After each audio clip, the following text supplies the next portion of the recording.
राजा को बोले जी नोटबंदी कर दो, नोटबंदी करने से भ्रष्टाचार खत्म हो जाएगा, आतंकवाद खत्म हो जाएगा। एक दिन शाम को टीवी पे आके 8 बजे नोटबंदी कर दी। लंबी लंबी बैंकों के सामने लाइनें लग गई, कई लोग मर गए, दुकानें बंद हो गई, रोजगार बंद हो गए, पूरे देश का बेड़ा गर्क हो गया।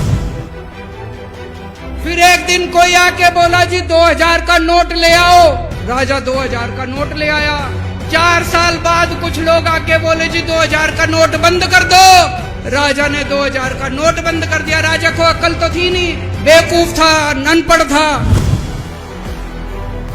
एक बार कुछ लोग आके बोले जी ये किसानों के कानून बना दो, इस कानून से किसानों का भला होगा। राजा ने कानून बना दिए, पूरे देश के किसान सड़कों पे उतर आए। 750 किसान मर गए आंदोलन में, और 1 साल के बाद राजा को वो तीनों कानून वापस लेने पड़े। राजा अपने दोस्तों का बड़ा ख्याल रखता था।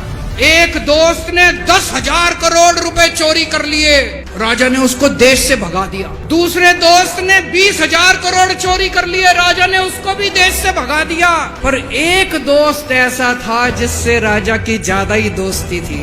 उसको उन्होंने सारे एयरपोर्ट बेच दिए, सारे जहाज बेच दिए, सारे सी पोर्ट बेच दिए, खदाने बेच दी। उस दोस्त पे राजा मेहरबान था। राजा का एक और दोस्त था। वो दोस्त इतना गंदा था कि उसने कुछ अंतर्राष्ट्रीय खिलाड़ी महिलाओं के साथ बदतमीजी करी, लेकिन राजा ने दोस्ती नहीं छोड़ी।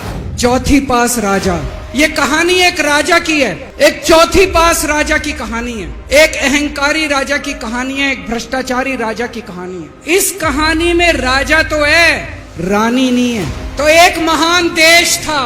उस देश के एक गांव में, बहुत गरीब घर में एक बच्चा पैदा हुआ।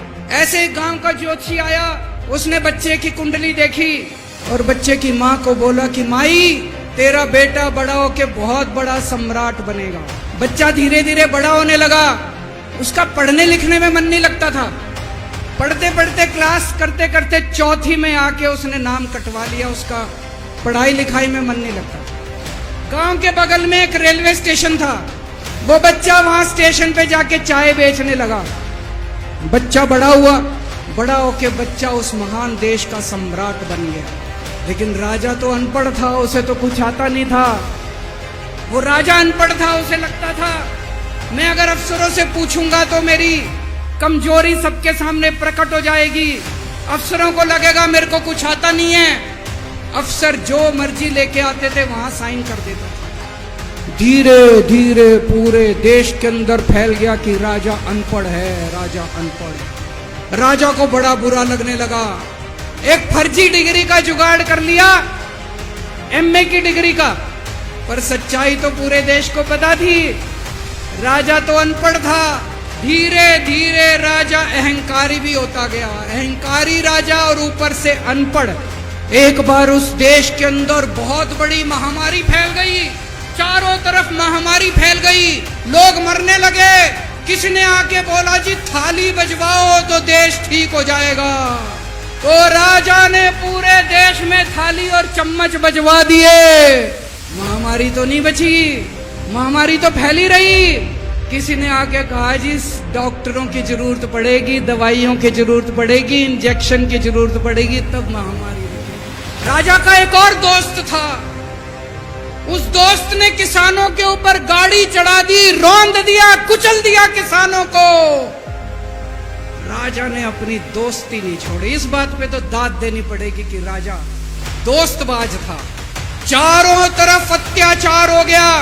चारों तरफ देश के अंदर इनके अपने लोग जो थे वो बलात्कार करने लगे, गलत काम करने लगे, हाहाकार मच गया।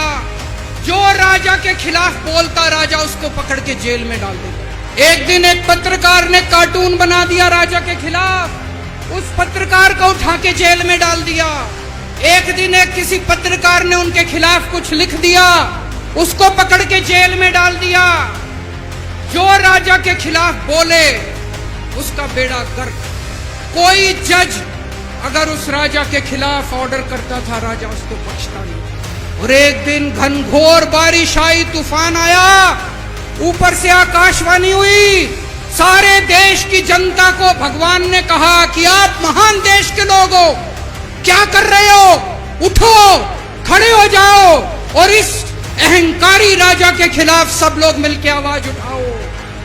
और उसके बाद दोस्तों सोई हुई जनता जाग गई और 1 साल के अंदर उस अहंकारी राजा का राजपाट जनता ने उखाड़ के फेंक दिया। और उसके बाद वो महान देश दिन दूनी रात चौगुनी प्रगति करने लगा।